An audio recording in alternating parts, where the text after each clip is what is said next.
Magandang araw sa inyo mga kaibigan. Itong ating almusalita sa araw na ito, August 1. Ang ebanghelyo natin ay Matthew 13:47 to 53.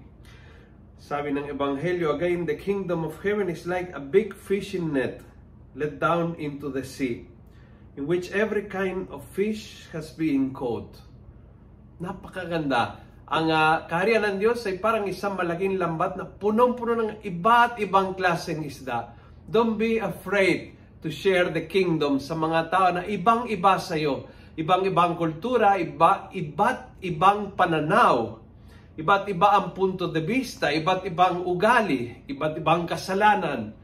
Parehas tayo makasalanan, parehas tayo may punto de vista, may pananaw. Don't be afraid of being together. Ang kaharian ng Diyos ay yung net na yan na nagko-collect ng tao and try to make us a human family. And yung paghihiwalay ng mabuti at ng masama, tulad ng talinghaga ng masamang damo at mabuting trigo, ay magaganap at the end of time, at yung gagawa ay ang Panginoon. Mahalaga po ito so that our attitude ay laging yung attitude na kaya kong samahan kahit sino, kaya kong makipaghalubilo sa kahit kanino.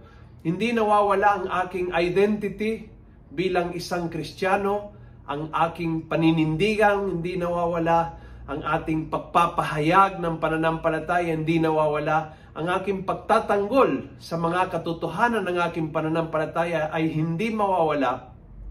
At hindi ito ibig sabihin na hindi ko kayang samahan ka, respetuhin ka, hindi ko kayang tratuhin ng maayos ka. So, kaya ko bilang Kristiyano mabuhay sa lambat ng mundong ito kahit hindi pare-parehas yung katabi ko.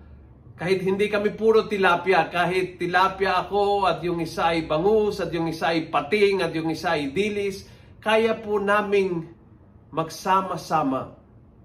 And this is important, yung attitude ng mga Kristiyano na tayo ay lebadura sa masa, na tayo ay nasa gitna ng mundo na iba sa ating. At hindi po tayo natatakot, hindi po tayo nagdi-discriminate, hindi po tayo nagtatanggal. Alam po natin ang tanggalang ay mangyayari talaga. At ito'y mangyayari sa katapusan ng panahon at ang Panginoon mismo ang magagawa nito. Kung nagustuhan mo ang video ito, please pass it on. Punuin natin ang good news ang social media. Gawin natin viral araw-araw ang salita ng Diyos. And God bless.